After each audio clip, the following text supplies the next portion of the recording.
guarantee. You kind of want to go for an aerial after that.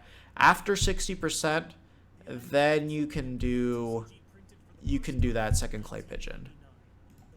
God, why do these things keep coming up? So just keep that in mind when you guys are going for clay pigeon combos out there. Just because like that'll help you a lot. That's a good golden rule to keep in mind. So you're not gonna just get auto punished for going for that second clay pigeon. But yeah, no. I hope you've kept your head high. I hope you've kept competing and everything, because you know if you do that, that's the way that you're gonna get better. If you want to ask for advice from players that you're fighting, not everybody's good at giving advice. Sometimes they'll say really stupid shit like, "Oh, your character's ass. I beat him." Like, no, you don't know that. Like I saw like goddamn Rosalina put that like Rosalina beats Duck Hunt, and he said like, "Oh, down B wins the matchup." I'm like, this man didn't learn anything from Smash 4. So no need to worry about that. But yeah, use more CAD, definitely, especially if you're fighting Ness or Palutena. It is much better to do that than Clay Pigeon. So anyways, I do know that Sekai, you wanted to see the Belmonts, and this VOD got corrupted completely, so I have to redo this one anyways. So yeah, Belmonts overall, interesting matchup for sure. The way that this guy plays it, he does a good job on PS2, but when he switches to FD, he gets completely destroyed. Pretty much, he knew how to get around them. Oh yeah, this is Duck, by the way, DUCC. So Duck, if you're here, getting to you right now. If not, oh well. So I would say PS2 should be your go-to stage against him, just because of the way the platforms are laid out. It's very nice for at least getting around what Belmont has. So in the instance over there, when he went for the axe, he should have just taken the hit. Just because like at that low percent, axe just sends you straight up, so that's just a free way to just get a recovery over there. And then yeah, so like to get like you get like a free recovery over there, and you don't have to worry about dying. Like, yeah, it's at that lower percent. Yeah, so that was really good patience on his part there, just kind of waiting for all the shenanigans there. But yeah, you gotta keep in mind that like if you see a Belmont running towards you, he's gonna come with an aerial, so just kind of hold shield in those instances. And you don't really have to worry about too many shield break things coming out unless it's like with the axe. Axe is like the only thing that will really do that to you.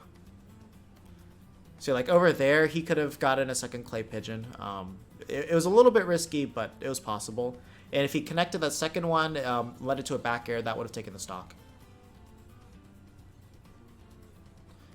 So yeah, there he messed up his RAR, so that was going to cost him that back air at least. But at 131, Belmonts are heavy, so I don't know if he could have exactly gotten the kill with an up air.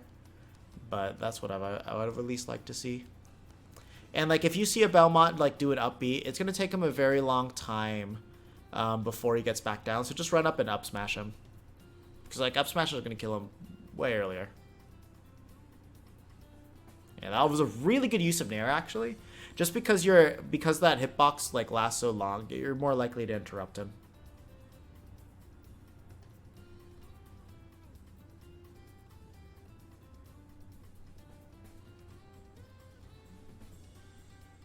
But yeah, so I didn't say it last. I forgot to say, but yeah, I didn't agree with the homie stock at first, just because like Duck just kind of fucked up. Like he got himself gipped at that point.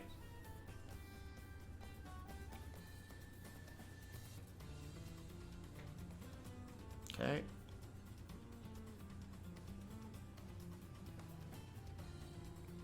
So like over there, he should have just done a back air. Back air would have taken it because he didn't have enough time to throw up that shield from after detilt. It's like kind of the main thing you really need to keep in mind is the holy water. So like the angle that he's doing it there, you can just kind of jump up and catch it and then like throw it in an area that's really advantageous to yourself. So honestly, that's kind of what I would recommend to do in like this type of scenario. And then there he does a good job waiting for it. Something that you need to make sure you do. And like that clay pigeon wasn't a bad idea, because like if he held shield there, then he actually would have been able to trap him fairly well, because he wouldn't have been able to jump or anything like that. And if he did happen to get hit by it, then you know, it could have led to a lot of things. But yeah, and unfortunately gets caught by his own can there, and then Sam's gonna take it. So in this case, one of the things that he does here is he counterpicks to FD, and I think that was like one of the things that sort of leads to his downfall here, because when he got to FD, he didn't really know how to deal with cross as well. Cross and the whip too kind of combined within each other, just because like it just, there's just so much space that the Belmont's able to control that it does make it a little bit hard to get around. Yeah, it's the knockback storage.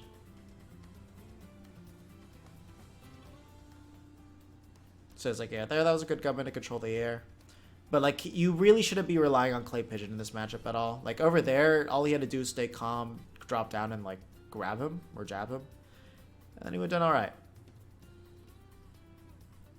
And then, yeah, it's like, I don't know. It's like, there's, like, a lot more whiff punishes that he could be doing that he's just not taking advantage of. Like, there, kind of have to neutral air dodge over, because you don't want to get hit by that axe.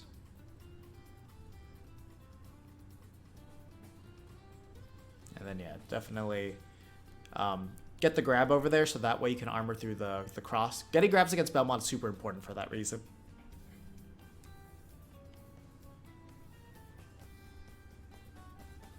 And, like, there, definitely do not waste your air dodge tail. You want to just, like, throw out your nair so that way, you know, you land with less end lag. And the other thing, too, is, you know, you're able to get back into the action quicker, too. So always make sure that you're... If you don't need to air dodge back to the stage, always make sure you're doing it with an aerial to re-land after you up B. Also, you do need to watch how you're jumping against Belmont too, because like if the Belmont dashes and calls it out with like a fair or something like that, you're in a super bad position. So be as conservative as you possibly can with your jumps. The other thing, too, that you need to make sure is don't get too focused on using your projectiles. That's another thing that's really messing up Ducc here, is that, like, after he throws out the can, he needs to throw out a gunman and he needs to throw out a clay pigeon. And because he feels that need to do it, like, Belmont's just going to break down your entire wall there, and you're going to have such a hard time dealing with him. Like, if you have can there and you forced, like, one option out of him, that means you got an automatic opening there. And Ducc really doesn't want to take advantage of that. Like, he's so focused on trying to get back to his general comfort zone against every other character. But the thing is, it's like, you're fighting the Belmonts, so you can't really treat it like all those other characters. Like, just look at that. Like, with most other projectile characters you're going to fight, that gunman would have blocked that cross and all that. But because of the way the cross works, that's just not going to be what happens there. Yeah, I'm not get hit by the axe. But see, like, this is what I mean. Like, he's at 112. And that axe isn't even remotely close to killing. So it's not a bad option to have. It's not a bad thing to get hit by when you're at those higher percents. The other thing, too, is if you do the up B there, you could have recovered high, have can come down, jump down with the nair as well. Then you would have been okay.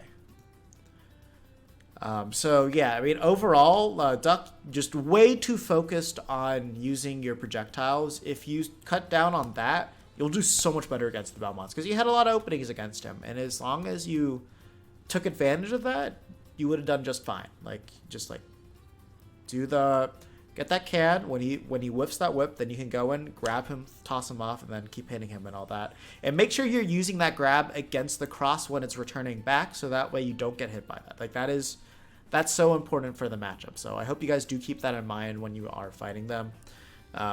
Just can.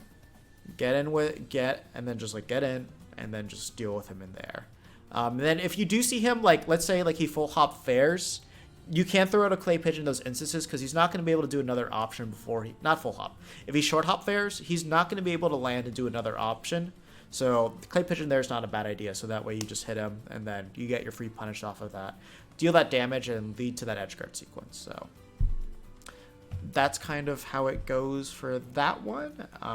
So overall, you have like, I would say you have like 45% of the game plan there. It's just, you just need to make sure that you have the rest like all ready for it. So then that way you can really do damage against them. Cause like the movement's sort of there. It's just that you're forcing yourself to stay laggy with the projectiles that you go for. And that's when you get punished.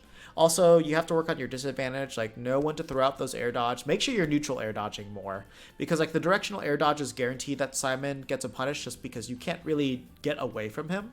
So neutral air dodge, so that way you can either automatically shield or get in and punish him. It's very important. But yeah, all right, so good stuff watching Duck. And now we will get to our next